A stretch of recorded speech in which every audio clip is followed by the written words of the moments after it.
Hey guys, this is Animosity242.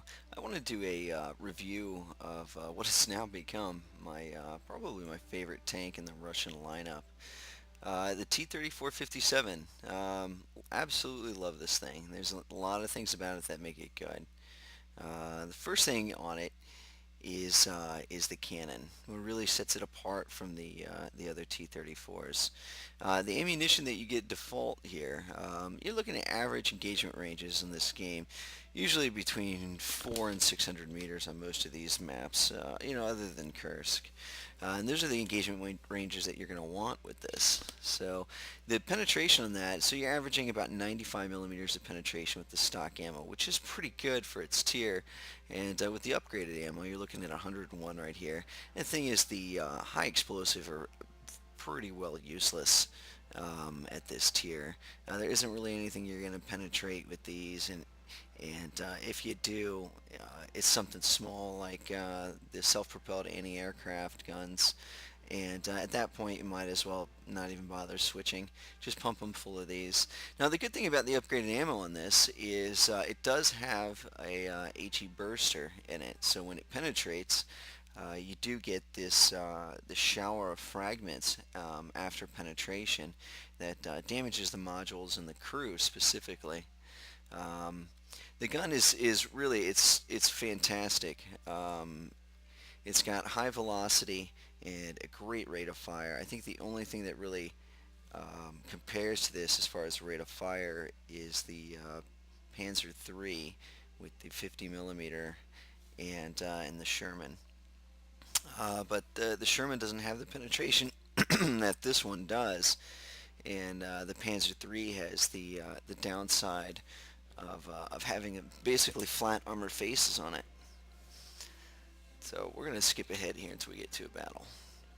Well, so here we are in a battle with the T-37, and the things that you want to consider when evaluating a tank and trying to figure out if it's right for your style of gameplay is evaluating the three basic things of a tank, and they are mobility, protection, and firepower.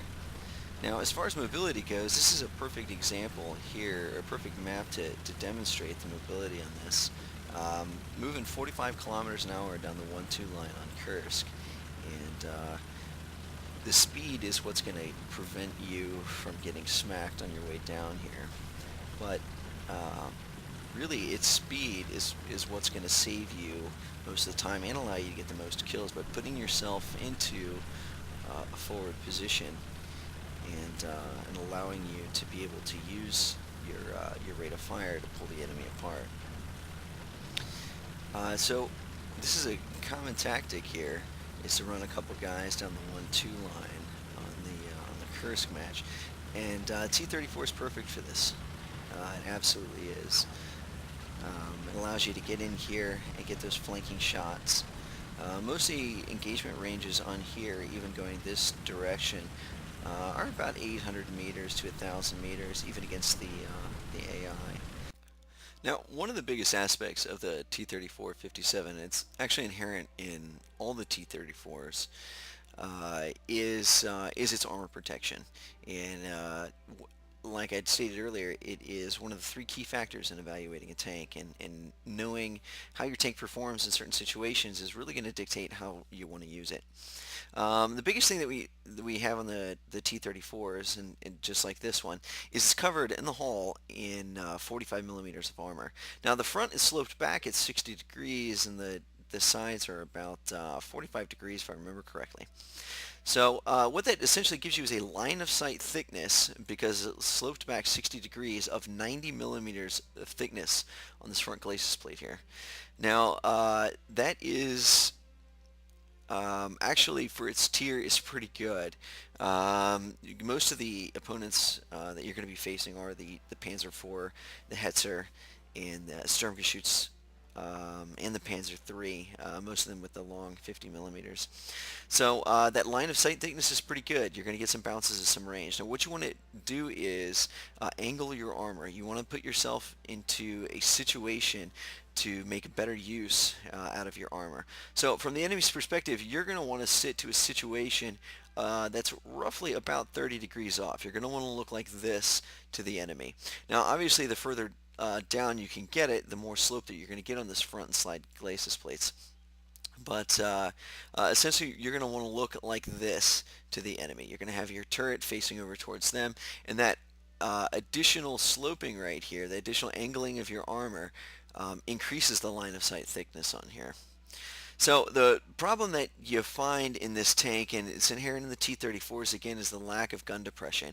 Being only that it's 3 degrees is going to cause you to have to go over the top of hills.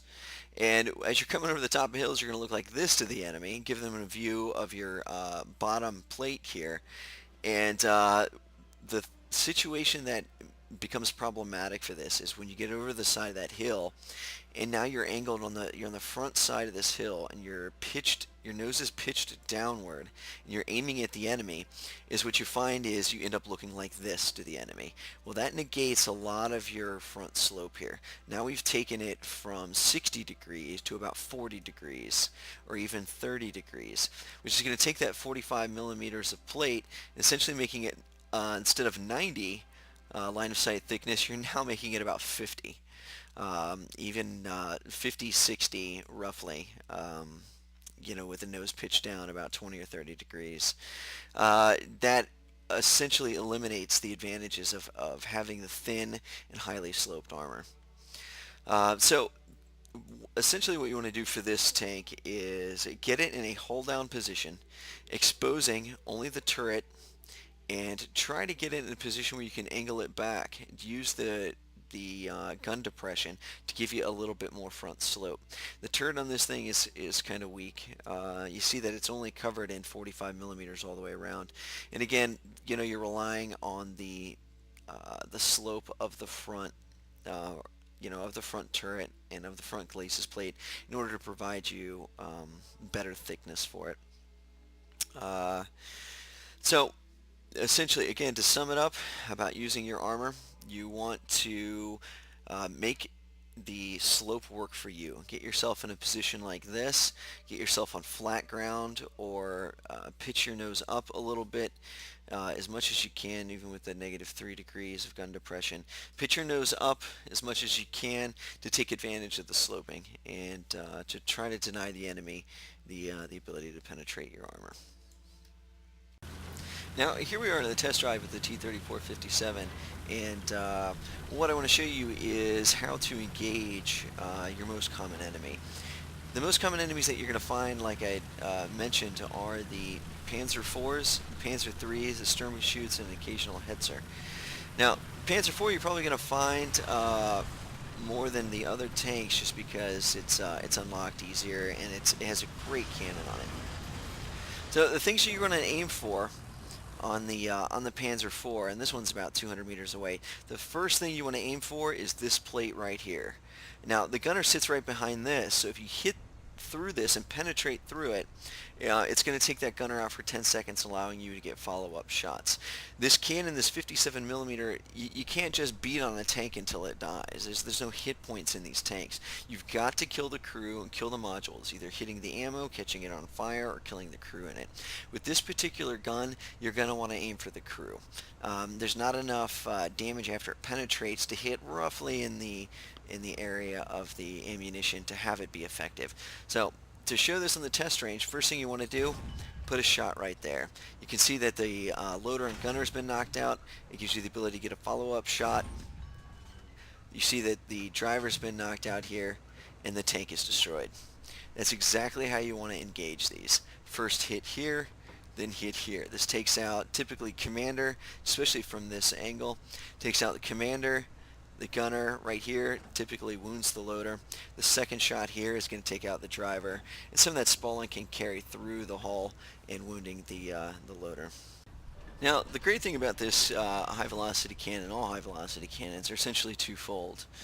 One, you don't have to lead your target as much. The shell gets there faster. So it allows you to not have to judge the lead time on your target as much. As you can see here, leading about one length in front of the tank, it ended up scoring 2 hits and destroying the tank. Now, the second thing about it is you can see that the aiming marks are relatively close together. And what allows you to do is, if you have any kind of range estimation errors, it will give you a little bit of play. If you're off 10, 15%, 20% on your range estimation, you still may end up scoring a hit. So the next common enemy that you're going to see as the T-34-57 is going to be your Sturmgeschütz. And these things can be kind of tough, and most people are going to want to go for the lower plate because it's a little bit weaker. Now, the lower plate's fine. You're going to knock out the transmission. You may end up killing the driver, but really the best place to shoot this is on that driver's slit. And it presents a nice flat surface for you to hit, so you don't have to worry about bounces or increased line of sight thickness. I'll show you on this first shot here, shooting my friend. You can see that shot a little bit high on the high angle right there. You can see that it bounced off, registers as a hit. It doesn't show anything else. In the lower shot, you can see actually hit the gunner. Now his gunner is going to be out for 10 seconds. So what you do is, in that period of time, you follow up with second and third shots into the same area, right through that gunner slit, and then what you end up with is one dead Sturmgeschütz. So if you're forced to engage a Hetzer, which you'll find in your close to your battle rating, you'll usually typically find a couple of them. If you're forced to engage them from the front, and you can't break contact, and you have to, don't aim for the top, even for the driver's hatch. You can see that essentially all it's doing is just bouncing off. You might get lucky and get through that driver's slit, but it's probably not going to happen. So what you're going to want to do is engage this lower plate. This Hetzer should have been in a hold down position, and that way it would have protected him from my shots. But you put him in the lower plate, and you can see that it actually registers a hit through the plate. That one killing his driver. This one killing his loader. And that one finishing him off. So this is a situation with the Hetzer that you absolutely do not want to find yourself in.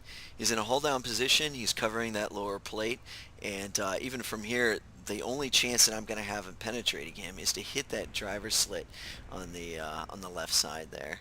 And you can see right here, it's just not taking any damage. And this is really not an advantageous position. Essentially what you're going to want to do at this point is break contact and find a way to flank this guy. So that's it. That's my review of the T-34-57. Great tank and great user-friendly piece of equipment, and I definitely recommend it for anybody wanting to play mid-tiers. But thanks guys, I'll see you in the next video.